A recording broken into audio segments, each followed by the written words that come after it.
Trade यूनियनों की call पर भारत बंद का मिला जुला असर रहा। शहरियत कानून, एनआरसी और मरकजी हुकूमत की दीगर अवाम मुखालिफ पॉलिसियों के खिलाफ मुल्क भर में समाजी तंजीमें और यूनियनों ने एहतजाज किया।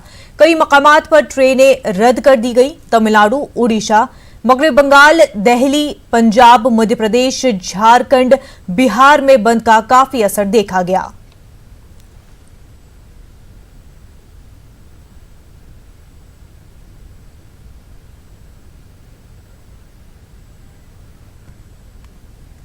मगरबी बंगाल के मालदा में भारत बंद के दौरान तशद्दुद के वाकयात हुए। मालदा के शुजापुर इलाके में तशद्दुद के दौरान कई गाड़ियां नजरातिश की गई हैं।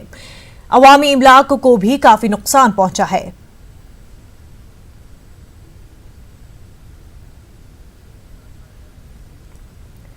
मगरबी बंगाल के मालदा में खुद पुलिस ने गाड़ियों में तोड़फोड़ कर रही है।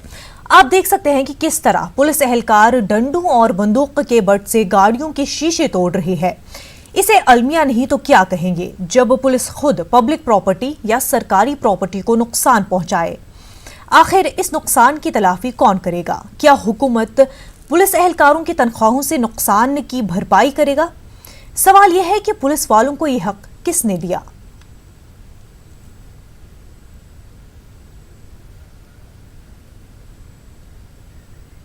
जामिया मिलिया इस्लामिया में सीएए और एनआरसी की मुखालफत में तलबा का पुरअमन एहतजाज जारी है। जामिया के बाहर बड़ी तादाद में तलबा जमा होकर एहतजाज कर रहे हैं। इन तलबा का कहना है कि तलबा के साथ जुल्म हो रहा है, बोलने पर पाबंदी लगाई जा रही है।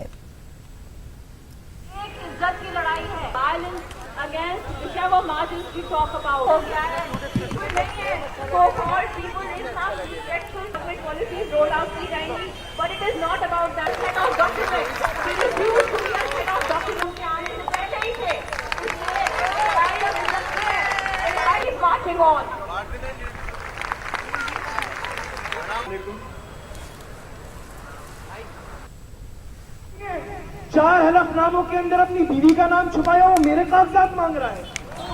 पहले अपनी बीवी को अपनाइए, फिर हमजा मसूद कागजात दिखाएगा। ये भारत का जन अपने गन में मन से पूछता है, अपने अधिनायक से पूछता है कि भारत का भाग्य विधाता कौन? क्या भारत के भाग्य का विधाता वो जालिम हुक्मरान जो दिल्ली की गलियों में बैठकर बच्चियों के ऊपर हमले करवाते हैं, या भारत का भाग्य विधाता मैं और आप जो यहां पर बैठकर संविधान की रक्षा की बात करते हैं? ये पंजाब, ये सिंध, ये गुजरात के मराठा पूछते हैं, ये वृंदल हिमाचल, ये गंगा जमुना जिसके पानी से मुसलमान 5 वक्त वजू करता है, वो पूछती है क्या भारत के मुसलमान से कागजात मांगे जाएंगे? जामिया मिलिया इस्लामिया के तलबा और तालिबात का एहतजाज जारी है। आज मुस्लिम पर्सनल लॉ बोर्ड के सदर मौलाना सज्जाद नुमानी ने जामिया मिलिया इस्लामिया का दौरा किया। इस दौरान सज्जाद नुमानी ने एहतजाजी तलबा से मुलाकात की।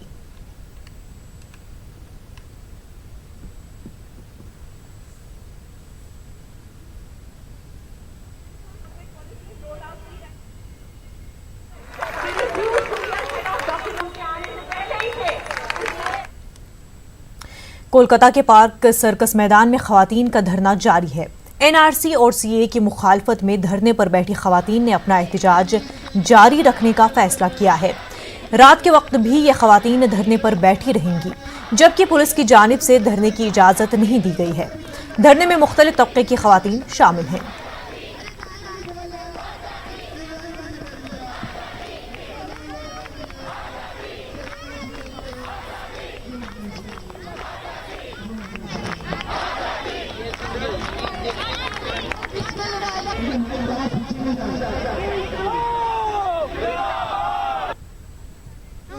और ये एक यूनानिमस डिसीजन था कि अब हम तब तक नहीं उठेंगे जब तक हमारी मांगे पूरी नहीं हो।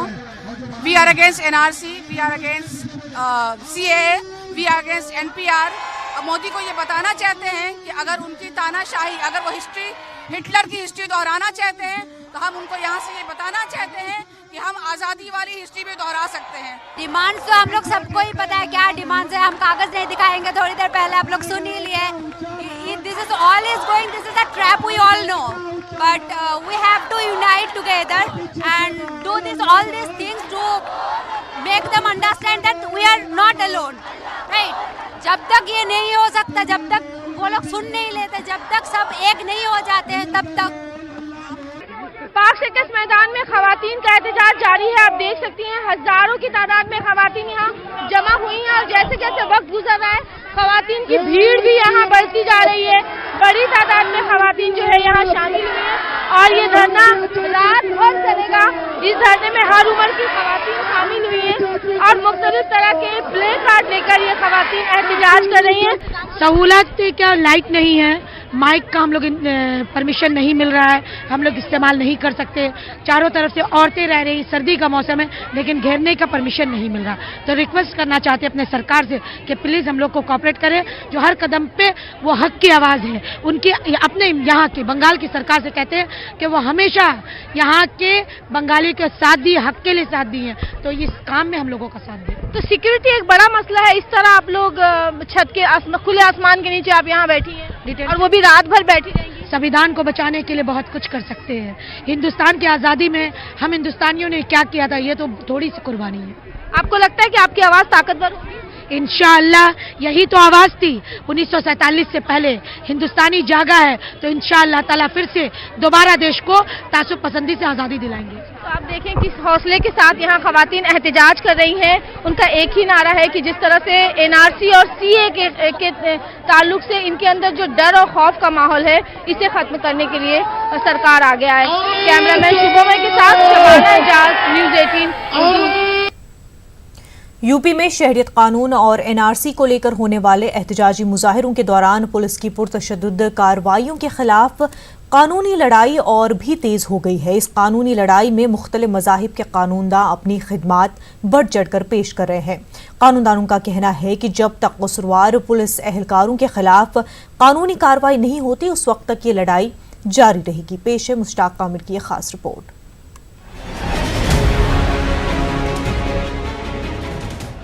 गुज़िश्ता दिनों शहरियत कानून और एनआरसी के खिलाफ मुजाहरा करने वालों पर यूपी पुलिस ने तशद्दुद और बर्बरियत की तमाम हदें पार कर दी थी।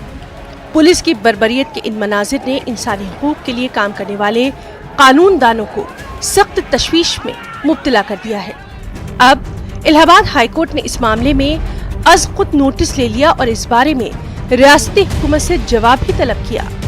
मुजफ्फरनगर की जिसमें एक मदरसे के बच्चे की पिटाई की गई थी और उस में बच्चे की पिटाई की गई थी, उसका भी हम लोगों ने जब चीफ साहब का ध्यान आकृष्ट कराया तो चीफ जस्टिस ने उसको भी उसी पीआईएल के साथ कनेक्ट कर दिया और स्टेट के बिहाफ पर वहाँ पर उपस्थित additional chief standing council mister A के गोयल ने नोटिस रिसीव करने को कहा और 16 तारीख को उन्होंने स्टेट अथॉरिटीज़ को कहा कि पूरे इंटायर यूपी में, पूरे उत्तर प्रदेश में जो भी पुलिस बर्बरता हुई है उस संबंध में कोर्ट को अवगत कराया जाए, फिर उस दिन फर्दर कोई ऑर्डर पास किया जाए। लेकिन कानूनदानों का ख्याल है कि यूपी पुलिस ने मुजाहिरीन के साथ जिस बर्बरियत का सबूत दिया उसकी मिसाल माजी में कहीं नहीं मिलती। इन कानूनदानों का कहना है कि अवाम को तशद्दुद का निशाना बनाने वाले इन पुलिस एहलकारों के खिलाफ सख्त कानूनी कार्रवाई होनी चाहिए। उनका ये भी कहना है कि अदालत से उनकी पहली मांग यही है कि कसूरवार पुलिस वालों के खिलाफ कानूनी कार्रवाई की जाए। मैं ये कहना चाहूँगा ये पढ़ने के बाद, सारे पिटिशंस पढ़ने के बाद, कि यूपी पुलिस ने जिस तरह से दमन किया ऐसा इस देश में कोई पुलिस ऐसा बिहेव नहीं करता और समय आ गया कि पुलिस के ऊपर कार्रवाई हो। एफआईआर पुलिस ऑफिसर के खिलाफ दर्ज होना चाहिए, ये हमारा मांग है जज साहब से, और आखिर में पुलिस का प्रोसिक्यूशन होना चाहिए, ये हमारा मांग है जज साहब के साथ। गलत किसी ने भी किया हो, पुलिस ने गलत किया हो या लोकल रेसिडेंट्स ने या स्टूडेंट्स ने गलत किया हो, पर इसकी जांच होना जरूरी है। इस टाइम पे निष्पक्षता होना जरूरी है। कोर्ट ने खुद ये कहा है कि अगर सरकार में लोगों को भरोसा लगाए रखना है तो इस टाइम पे जांच की आवश्यकता है ताकि लोगों को भरोसा जागे सरकार के अंदर। वुकला का कहना है कि यूपी में एहतजाजियों के खिलाफ जिस बड़े पैमाने पर पुलिस ने तशद्दुद किया उसको अदालत में साबित करना और कसूरवार पुलिस एहलकारों को सजा दिलाना एक बड़ा चैलेंज है। वुकला का कहना है कि पुलिस से ज्यादतियों के खिलाफ शुरू की गई ये कानूनी लड़ाई अपने अंजाम तक जारी रहेगी। न्यूज़ 18 उर्दू के लिए इलाहाबाद से मुश्ताक आमिर की रिपोर्ट।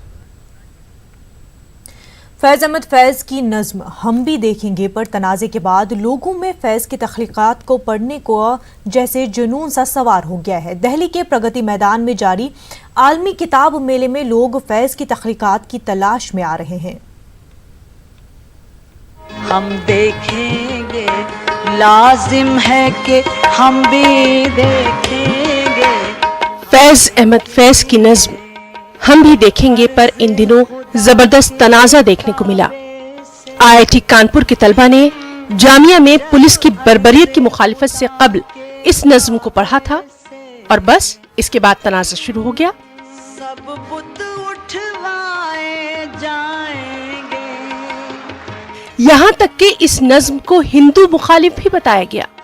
इस तनाजे के बाद लोगों में फैज की तख्लीकात को पढ़ने का जैसे जुनून सा सवार हो गया है सब बुत उठवाए और इसकी ताजा मिसाल दिल्ली के प्रगति मैदान में जारी आलमी किताब मेले में भी देखने को मिल रही है, जहां लोग हिंदी जबान की स्टॉल पर भी फैज अहमद फैज की तख्लीकात को ही तलाश कर रहे हैं।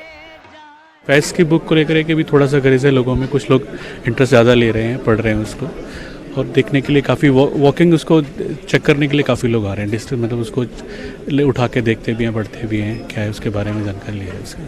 फैज को पहले से बिल्कुल नहीं जानते, अभी रिसेंट कंट्रोवर्सी के बाद इसकी बुक उठाया था, देखना चाह रहे थे कि क्या लिखा है। बहुत फेमस पोइट हैं और उनकी शायरी कहीं ना कहीं लिखी हुई पढ़ी है, हम सब ने कोट की हुई और बहुत डीप लिखते हैं, ऐसा फील किया है। और अभी जो उन्होंने जिक्र किया कंट्रोवर्सी का, तो हम जो भी है हंस भी रहे थे या गुस्सा भी थे, जो सब हो रहा है उस सब बात पे। और हिंदी के साथ साथ उर्दू पब्लिशर्स के बुक स्टॉल्स पर भी फैज का ही जादू सिर चढ़कर बोल रहा है। गालिब इंस्टीट्यूट का बुक स्टॉल हो या फिर दूसरे बुक स्टॉल, हर जगह फैज अहमद फैज का ही जलवा है। बुक सेलर बताते हैं कि अब तक फैज अहमद फैज की तख्लीकात की 190 किताबें बिक चुकी हैं। काफ़ी लोग पूछ रहे हैं फैज को, किताब लेने आ रहे हैं काफ़ी सारे लोग। हमारी काफ़ी किताबें फैज की गई भी हैं। इस बार फैज पे अच्छा रिस्पांस मिल रहा है। आपकी जो किताबें आमतौर से हम देखते हैं गालिब के ऊपर ज़्यादा होती है, गालिब इंस्टीट्यूट है, उसमें फैज कितनी जगह बना पा रहे हैं, गालिब की कितनी बिक रही है, फैज की कितनी? फिलहाल देखिए अभी 2-4 दिन में यहाँ जो हम बैठे, वैसे तो गालिब का तो एक अपने ही है, लेकिन जब से हम यहाँ बैठे हैं तो यहाँ फैज का जो है लोग ज़्यादा ही लेने आ रहे हैं। इस बार फैज बहुत बेस्ट सेलर है, बहुत पसंद किए जा रहे हैं, बहुत बिक रहे हैं, क्योंकि इस पे बहुत ज़्यादा इस पे तनाज़ुर शुरू हुआ है। ये 3 दिन में हमने इसके 190 नुस्खे बेच गए हैं। फैज अहमद फैज की तख्लीकात की तलाश और मकबूलियत को देखने का सबका अलग अंदाज है। मारूफ अदीब जावेद अली कहते हैं कि तनाजे से फैज की मकबूलियत का लेना देना नहीं है, लेकिन हाँ ये भी सच है कि फैज पर तनाजा करने वालों की सोच जरूर एक्सपोज हो गई है।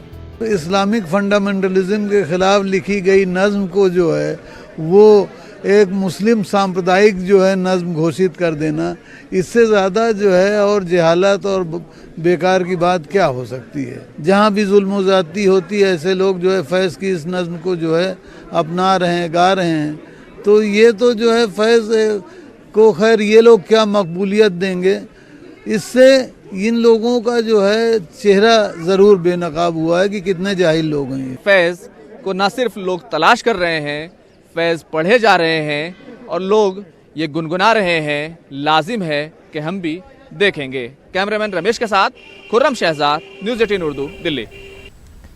भोपाल इकबाल मैदान का बोर्ड हटाने के ताल्लुक से न्यूज़ 18 उर्दू की खबर ने एक बार फिर अपना असर दिखाया है।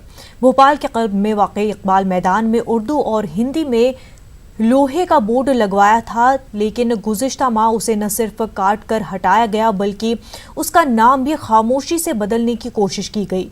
न्यूज़ 18 उर्दू की खबर के बाद मध्य प्रदेश जमीयत उलमा ने इस मामले में पहल की और अवामी ताउन से इकबाल मैदान में फिर उर्दू और हिंदी में लोहे का बोर्ड लगाकर अपनी तहजीब को बचाने की कोशिश की है। इस मौके पर आशिकान इकबाल से हमारे नुमाइंदे मेहताब आलम ने खास बातचीत की। भोपाल और इकबाल एक दूसरों के लिए लाजिम और मलजूम है। भोपाल वो तारीखी शहर है जहाँ पर इकबाल ने अपने वतन के बाद सबसे ज़्यादा वक्त गुजारा। भोपाल के खिरनी वाले मैदान जहाँ पर इस वक्त हम खड़े हैं, यहाँ पर इकबाल मैदान बनाया गया, लेकिन पिछले महीने की बात करें तो 29 दिसंबर को इसका बोर्ड उखाड़कर फेंक दिया गया था। न्यूज़ 18 ने खबर दिखाई। आज देख रहे हैं कि फिर बोर्ड लगाया गया है, लेकिन ये बोर्ड जो है इकबाल से मोहब्बत करने वालों ने लगाया, नगर निगम के जरिए ये बोर्ड नहीं लगाया। इस पर बात करने के लिए इमरान साहब जो है, आप लोग यहाँ पे खड़े, बोर्ड जो लगाया गया था तोड़ दिया गया, हटा दिया गया, फिर लगाया गया है, आप लोगों ने अपनी कोशिश से, क्या वजह है? देखिए, हमने 15 दिन पहले जब जो नगर निगम के अधिकारी हैं और राजनीतिक स्तर पर भी कोशिश करी थी हम लोगों ने, कि हमने शिकायत की थी कि 15 दिन पहले जो है यहाँ से बोर्ड को उखाड़ दिया गया।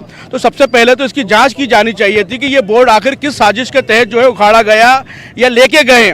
लेकिन उसके बावजूद 15 दिन गुजर जाने के बाद भी ना नगर निगम ने, ना शहर की किसी भी राजनीतिक हस्ती ने इस पर कोई बढ़ावा दिया इस काम को।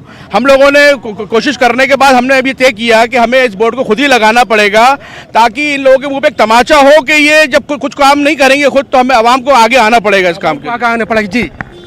निगम प्रशासन निकम्मा है और सरकार ने उस और ध्यान नहीं दिया। एक अल्लामा इकबाल, एक ऐसा नाम कि जिसके तराने दुनिया में कि सारे जहां से अच्छा हिंदुस्तान हमारा, ऐसा तराना गूंजता है पूरे दुनिया में। हिंदुस्तान में ऐसे नाम के व्यक्ति के बोर्ड को हटाना ये नगर निगम के लिए शर्मनाक है। ऐसे नगर निगम परिषद को हम सिरे से खारिज करते हैं, जो कि भोपाल में सिर्फ नाम के बदलने का खेल चल रहा है नगर निगम में, और इसके सिवा महापौर जी ने कोई दूसरा काम नहीं किया है। नाम बदलने का खेल चला, आप क्या मानते हैं? बिस्मिल्लाहिर्रहमानिर्रहीम। नाम बदलने के अलावा यहाँ बहुत कुछ करने की साजिश की जा रही थी, जिसको आज हमने जमीयत उलमा मध्य प्रदेश की जानिब से नाकाम किया है।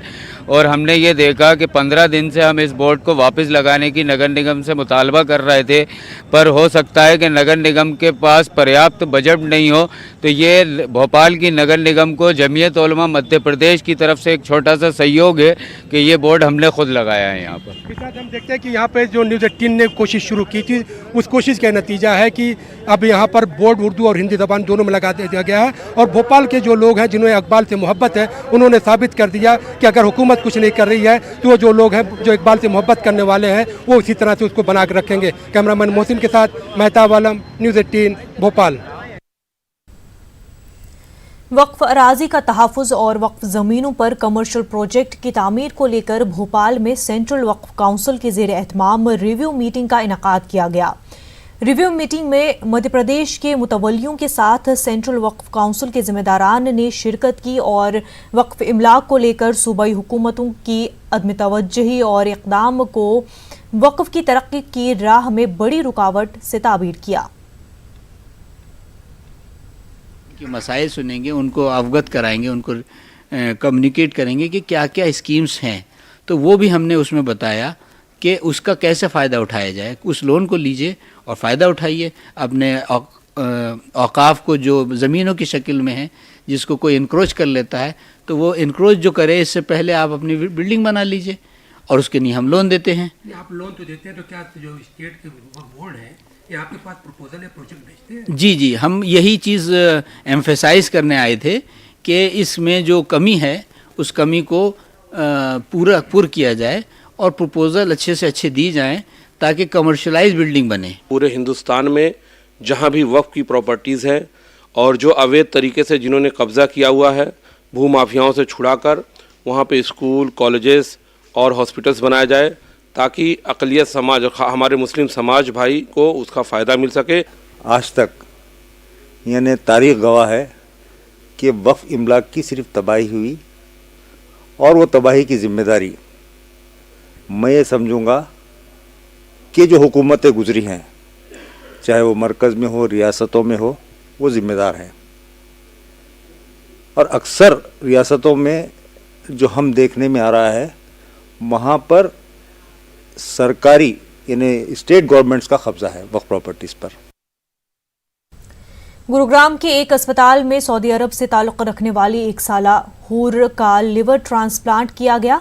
इस लिवर ट्रांसप्लांट की खास बात यह रही कि ब्लड सर्कुलेशन को सही रखने के लिए इंसान के बजाय गाय की नस को इस्तेमाल किया गया।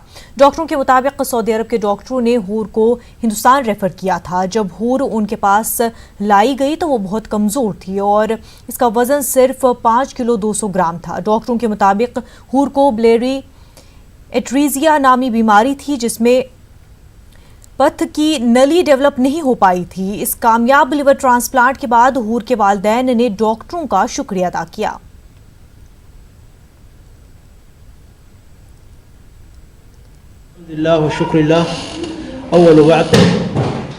बहुत बहुत शुक्रिया। इन्होंने बोला सबसे पहले मैं अल्लाह का शुक्र अदा करता हूँ और उसके बाद जो है मैं डॉक्टर, हॉस्पिटल, नर्सेज और सारे स्टाफ का शुक्रिया अदा करता हूँ।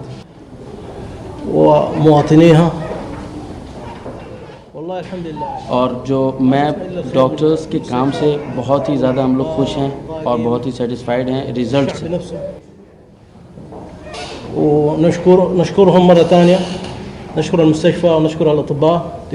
इंडिया में हमारे यहाँ कैडवर डोनेशन नहीं होता है। अगर यही केस शायद किसी और कंट्री में या यूएस में हो रहा होता तो वो जो कैडवर या जो ब्रेन डेड लोगों के जो ऑर्गन्स लेते हैं उसमें वो वेन भी ले लेते हैं बेसिकली, और उस वेन को यूज़ कर सकते हैं। अब हमारे इंडिया में तो कैडवरी डोनेशन होता ही नहीं है और जो वेन है उसको 7 दिन से ज़्यादा प्रिजर्व करके रख नहीं सकते हैं। अब बच्चे की वेन तो ऑलमोस्ट थी नहीं, तो अगर हम जोड़ते तो उसमें ब्लड सप्लाई नहीं जाती नए लीवर में, तो हमारे पास कोई ऑप्शन ही नहीं था। अब हमारे पास बच्चे की वेन बहुत छोटी थी और जो कैडवर वेन है वो इंडिया में अवेलेबल, मतलब मीन 7 दिन से ज़्यादा रह नहीं सकते। हमने काफ़ी सेंटर्स में बात करी, साउथ में जहाँ थोड़ा बहुत डोनेशन होता है कि किसी के पास ये वेन है क्या, लेकिन सभी सेंटर्स ने मना कर दिया, नहीं हमारे पास में कोई फ्रेश वेन ग्राफ्ट अवेलेबल नहीं है। तो कार्डियक में कुछ लोगों ने वो वेन यूज़ करी हुई है कार्डियक सर्जरी में, तो हमने सोचा कि हम इसको लिवर में क्यों ना ट्राई करें बच्ची के लिए। तो हमने बताया फैमिली को कि देखिए ऐसी एक वेन है, बोवाइन वेन है, ये एनिमल वेन है, आप एग्रीएबल हो कि नहीं हो, जिसके लिए फैमिली ने समझा और एग्री किया। हाँ ऑब्वियसली आई मीन उसका हमने सेपरेट कंसेंट लिया कि एक एनिमल का जो वेन है वो आपकी बच्चे की बॉडी में थ्रू आउट द लाइफ रहेगा, बट उन्होंने उसके लिए एग्री किया और उसके बाद में बहुत हमने यूज़ किया तो काफ़ी अच्छा फ्लो आया। और आप देखिए बच्ची आई थिंक 15-16 दिन हॉस्पिटल से डिस्चार्ज हो गई थी ना। ईरान के पासदारान इनकलाब ने दावा किया है कि इराक में अमरीकी अड्डे पर ईरानी मिसाइल हमले में 80 अमरीकी फौजी मारे गए हैं। पासदारान इनकलाब के मुताबिक इराकी सूबे अंबार में आइनुल असद में अमरीकी फौजी अड्डे पर कम से कम 15 बैलिस्टिक मिसाइल दागे गए, जो तमाम के तमाम हदफ पर लगे। ईरानी फौज का दावा है कि ईरान के किसी भी मिसाइल को इंटरसेप्ट नहीं किया गया। ईरान ने यह हमला या जोहरा कोड वर्ड के तहत किए। इराकी हुकूमत ने कहा है कि ईरानी हमले में कोई इराकी शहरी हलाक नहीं हुआ है। ईरान ने पहले ही धमकी दी थी कि जनरल कासिम सुलेमानी की मौत का बदला लिया जाएगा।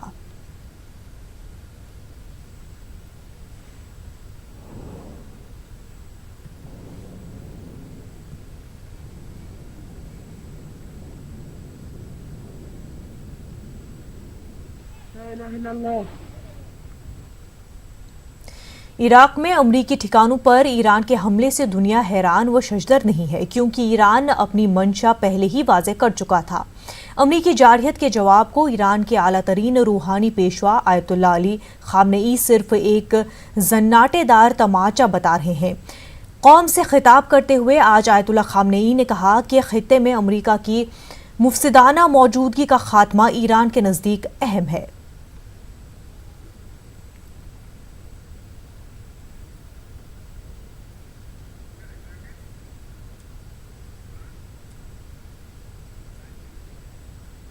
बुलेटिन में फिलहाल इतना ही। आदाब।